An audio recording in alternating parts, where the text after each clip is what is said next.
دین اور دنیا ان دونوں کو مصائب سے بچانے کے لیے جو دعائیں بتلائی گئی ہیں ان دعاؤں پر یقین نہیں ہے، ان دعاؤں پر یقین نہیں ہے۔ لوگ اپنے مال کا، دکان کا، اپنی کار کا، اپنی چیزوں کا انشورنس کرا لیتے ہیں، کیا کرا لیتے ہیں؟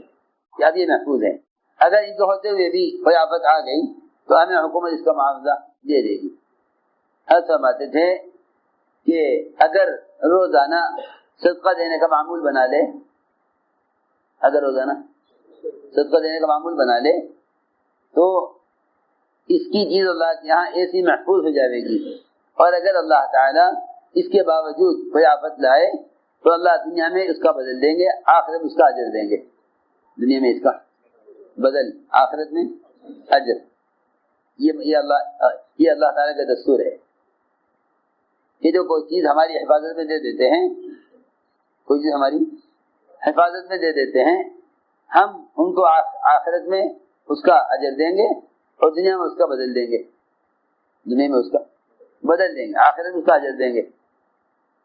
غور سے سننے کی بات ہے، ہم سمجھتے ہیں کہ یہ مضبوط چیز ہے کہ اپنی چیز کا انشورنس کرا لو، اس میں تو بہت پیسے لگیں گے، اگر روزانہ 1 روپیہ صدقہ کر دیا کرو۔ اللہ تعالیٰ نے جتنی بھی مخلوق بنائی ہیں، ہر مخلوق کو دوسرے پر غالب کیا ہے۔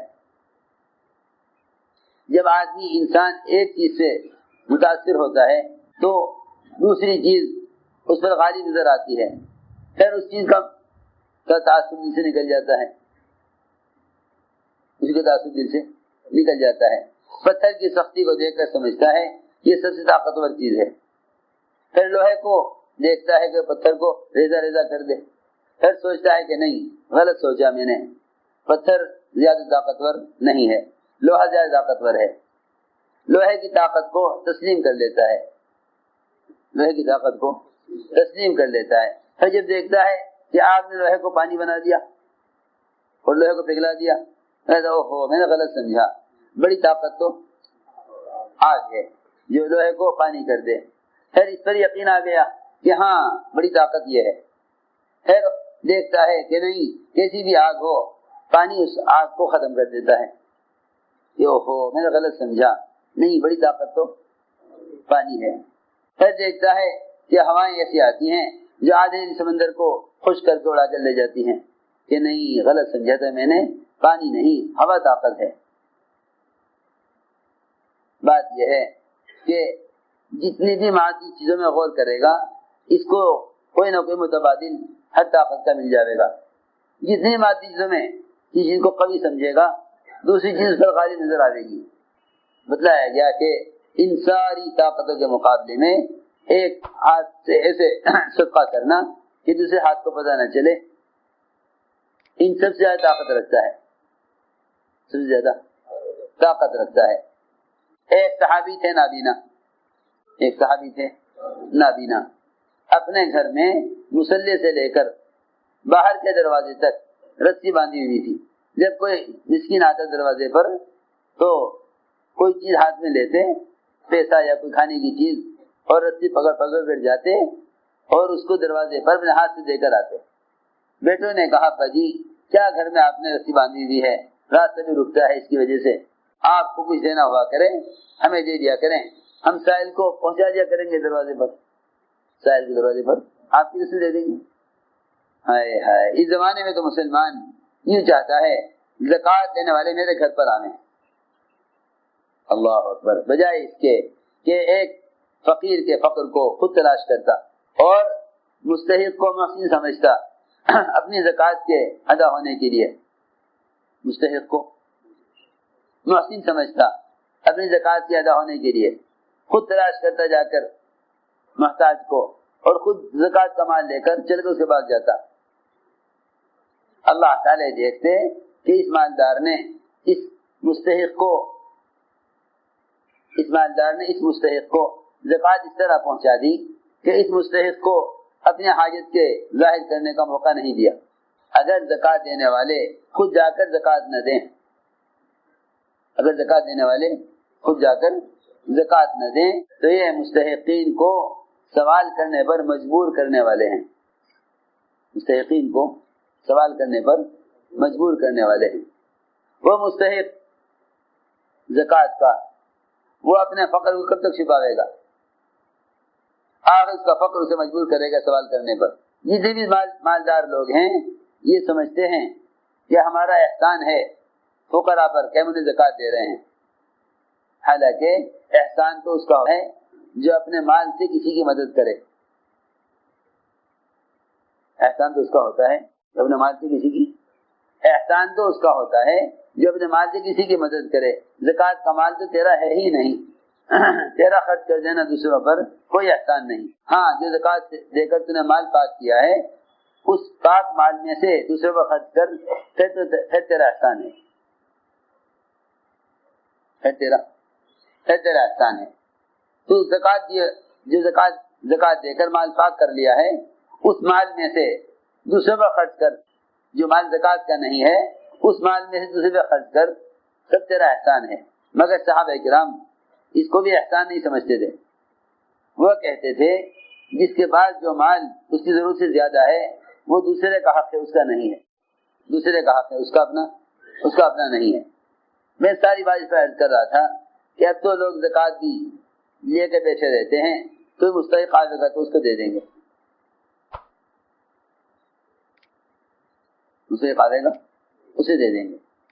لوگ بیچارے زکات کی تلاش میں مارے پھرتے ہیں، حالانکہ صحیح طریقہ یہ ہے کہ زکات دینے والا مستحق کو تلاش کرے اور مستحق زکات دینے والے سے چھپے، مستحق زکات دینے والے سے چھپے۔ مالدار بننے کا سب سے آسان اور سب سے یقینی راستہ یہ ہے کہ اپنے فقر کو چھپا لے، اپنے فقر کو چھپا لے۔ مالدار بننے کا سب سے یقینی راستہ یہ ہے کہ اپنے فقر کو چھپا لے، اپنے فقر کو چھپا لے۔ جو لوگ فقر کو ظاہر کر دیتے ہیں، جو فقر کو ظاہر کر لیتے ہیں وہ اپنے اوپر فقر کا دروازہ کھول لیتے ہیں۔ جب بھی تنگی کو مخلوق پر ظاہر کر دیتے ہیں وہ اپنے لیے فقر کا دروازہ کھول لیتے ہیں۔ اور جو زکات دینے والے مالدار مستحق کو تلاش نہیں کرتے وہ اپنی زکات اپنے مال کی برکات کا دروازہ بند کر لیتے ہیں۔ ان پر تو برکتوں کا دروازہ بند ہو جاتا ہے زکات نہ دینے کی وجہ سے، ان پر فقر کا دروازہ کھل جاتا ہے اپنی حاجت کو ظاہر کرنے کی وجہ سے۔ چنانچہ میں عرض کر رہا تھا کہ مستحق کو اپنے ہاتھ سے دینا، بیٹوں نے کہا ابا جی یہ رسی کھول دیجئے اور آپ ہمیں دیجئے جو آپ دینا چاہتے ہیں، ہم دروازے پر مستحق کو پہنچا دیں گے۔ فرمانے لگے کہ میں نے حضور اکرم صلی اللہ علیہ وسلم کو یہ فرماتے ہوئے سنا ہے، مناورۃ المسکین تقی مصارع السوء، کہ مسکین کو اپنے ہاتھ سے خود لے جا کر دینا اچانک پیش آنے والے حوادثات سے اور بری موت سے بچا لیتا ہے، بری موت سے بچا لیتا ہے۔ میں عرض کر رہا تھا کہ لوگوں کے کاروبار پر، دکان پر، مکان پر اچانک کوئی آفت آ جاتی ہے، اچانک کوئی آفت آ جاتی ہے، تو میں عرض کر رہا تھا کہ لوگوں نے محض اسباب کا راستہ پکڑا ہوا ہے۔ گھر کی حفاظت کے لیے، دکان کی حفاظت کے لیے کون سی مادی شکل ہے جس سے گھر محفوظ رہے، جس سے گھر محفوظ رہے؟ تو جتنی بھی مادی شکلیں ہیں ہم سمجھتے تھے یہ شکلیں اسے حرام کی طرف لے جائیں گی، شکلیں اس کو حرام کی طرف لے جائیں گی۔ ایسے بھی لوگ ہیں جو اپنے بدن کا ہی انشورنس کرا لیتے ہیں، اپنے بدن کا، جسم کا انشورنس کرا لیتے ہیں۔ دے دو پیسے، کوئی حادثہ اگر ہو گیا تو پھر ہمارا علاج مفت میں ہوگا، علاج مفت میں ہوگا۔ گاڑی کا انشورنس کرا لیا، اگر کوئی نقصان ہو گیا تو کمپنی اس میں ٹھیک کرے گی۔ اللہ اکبر، کتنا بدگمان ہے۔ دیکھو تو صحیح، جو تکلیف آئی نہیں اس کے آنے کا منتظر ہے، حادثے کا منتظر ہے۔ دیکھو تو صحیح، جتنے بھی انشورنس کرانے والے ہیں نا، انشورنس کا مطلب ہی یہی ہے کہ آپ حادثے کے منتظر ہیں. تمہیں میری بات مشکل سے آئے گی سمجھ میں, میری بات مشکل سے آئے گی سمجھ میں. انشورنس کا مطلب ہی یہی ہے, یہ حادثے کا منتظر ہے. صدقات کا مطلب ہی یہی ہے, ہر قسم کے حادثے سے محفوظ ہے. دعا کا مطلب ہی یہی ہے کہ اس نے اپنی چیز کو اللہ کی ضمانت میں دے دیا ہے, اپنی چیز کو اللہ کی ضمانت میں دے دیا. عجیب بات ہے, لوگ اپنی چیز کو محتاج کی ضمانت میں دیتے ہیں, اپنی چیز محتاج کی ضمانت میں. حکومت ضامن ہے, حکومت ضامن ہے. کارخانہ حکومت ضامن ہے, آگ لگے گی حکومت دے گی, آگ لگے گی حکومت دے گی. کتنے کارخانے والے خون کے آنسو رو رہے, حکومت نے وعدہ کیا تھا پورا نہیں کیا. کیا بات ہے کہ بات یہ ہے کہ تم نے اپنے کارخانے کی ضمانت محتاج کے حوالے کی تھی. اگر اللہ کے حوالے کرتے, اگر اللہ کے حوالے کرتے تو اللہ کی ضمانت یقینی ہے. میں یہ عرض کر رہا تھا, انشورنس کا مطلب ہے کسی حادثے کا منتظر ہونا, اور دعاؤں کا مطلب یہ ہے کہ دعائیں مانگ کر مطمئن ہو جانا. دعا کرنے والا مطمئن رہے گا, انشورنس کرنے والا حادثے کا منتظر ہے کہ حادثہ ہو جائے کوئی پرواہ نہیں, کیونکہ انشورنس کرایا ہوا ہے.